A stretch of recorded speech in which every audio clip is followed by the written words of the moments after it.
John Wick Chapter 4 just came out in theaters this past weekend. Hopefully you have seen it at this point, because we are doing spoilers. Be-doo. These are John Wick spoilers. Spoilers. Yes. You have been sufficiently warned. Some people like to watch spoiler conversations before the movie. If that's you, great. I don't, but... And we are vamping to give you enough time to cross the room, to click stop on your laptop, or to, get to a place in traffic, to turn off this podcast to make sure that you are not getting spoilers for John Wick Chapter 4. 42 regular, wasn't it? Yeah. And so it begins. All righty, let's do it. Alonso, what happens in John Wick Chapter 4? John Wick dies! No! I don't believe it. The Baba Yaga can never die. I don't believe it. Because there's got to be some other chapter somewhere in there, right? Well, they've already made, or they're in the process of making John Wick Chapter 5. Like, this is, I checked, it's out there in the news. So I don't know if it's an interquel. I don't know if it's a prequel. I don't know if, he's going to get struck by lightning and come back to life. I don't know. There's another, the John Wick franchise is not dead, but according to John Wick Chapter 4, the character is. Right. And as we talked about in our normal review, our regular non-spoiler review, he should have died many, many times throughout the course of this movie. Just like all the bullets that are fired his way when they're at the Berlin disco and he falls off the railing and hits a concrete abutment and then lands again. Hits the floor. Yeah. How did he not die? And he just gets right back up again. I just ran the LA Marathon recently, last week. I can't walk. And you wish you would die. I felt like I fell onto a concrete embankment or something.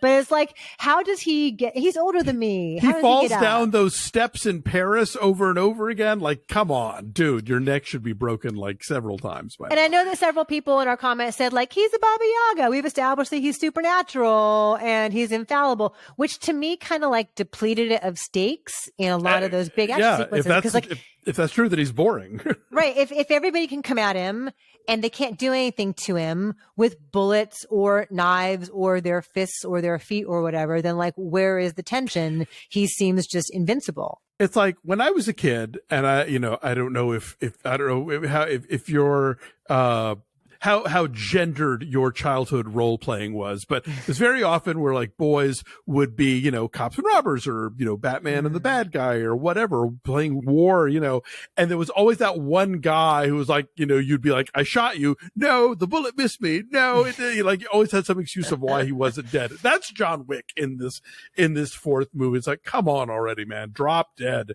And he does, once he's achieved his purpose, he does. Yes. Only then and only then. So that's the biggie. Tragically, the character played by Lance Reddick also dies. Yes, in this the movie. Concierge. The concierge. So sad, which is horrible. In that Lance Reddick just died recently in real life, and it's just an awful bit of weird sad, coincidence. Cruel coincidence there. Yeah. I was taken aback by that. I was shocked. I'm no, because he's such a wonderful presence there behind the front desk at the Continental, and he's so wise and has a twinkle in his eye.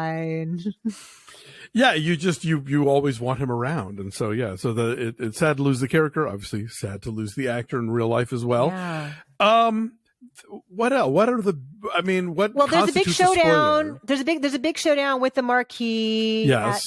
At dawn, they do indeed make it to sunrise, 6 a.m. at Sacre-Cœur after the crazy long fight up the stairway. But the Marquis sends in Donnie Yen's Kane to be his second or whatever for the duel, and so and John Wick's got Ian McShane, of course, and he shoots him, and so he kills the Marquis, thereby establishing that he can return to the high table. Yes, but that's the thing that he didn't actually really want. I think he wanted the freedom associated with that. He wanted to no longer be excommunicado. Right. Now he has got his freedom, and now he can rest.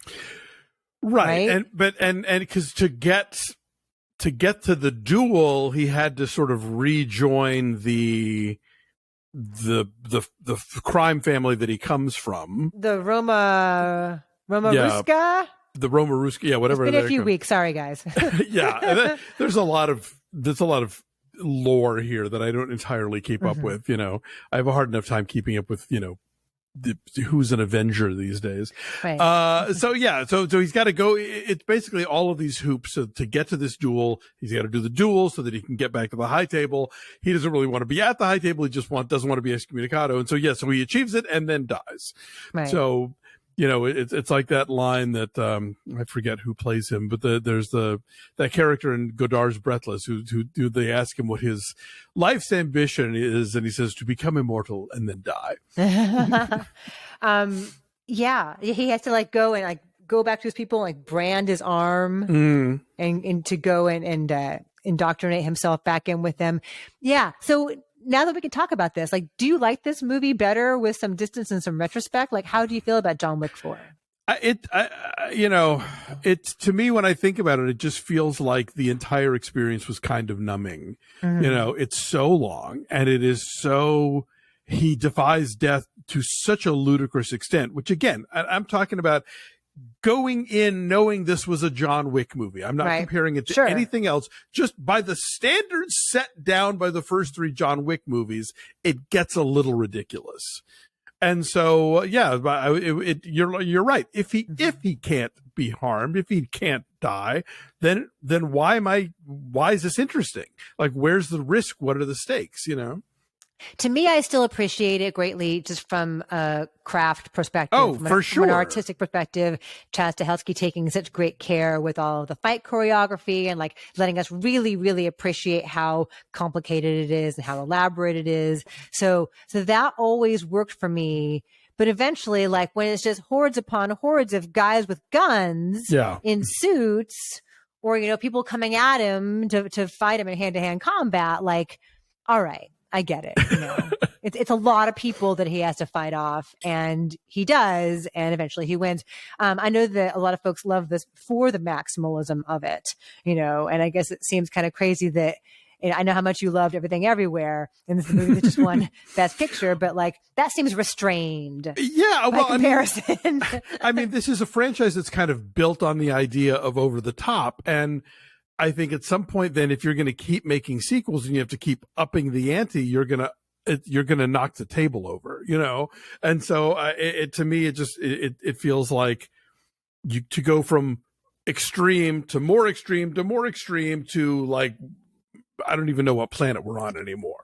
Yeah. And so, yeah, I don't know what 5 is going to be like. I don't know if 5 is going to try to tonally, you know, wind it down a bit, or if it's going to be even nuttier. I don't know when 5 is taking place. I don't know if it undoes the end of 4 or it's going to be before that. That all remains to be seen, but there will be another movie. So we'll see where this all goes. We'll review that. We'll find out how does John Wick get out of this jam? It's going to be like a Sam Raimi, like hand coming out of the grave, right? Not so fast. I've got one more thing left to do. Oh my gosh. All right. Well, let us know what you guys thought now that you have seen it. Did you love it? Are you sad that John Wick is dead? Do you think there's more to it? There's more coming down in the John Wick multiverse. Let us know what you thought.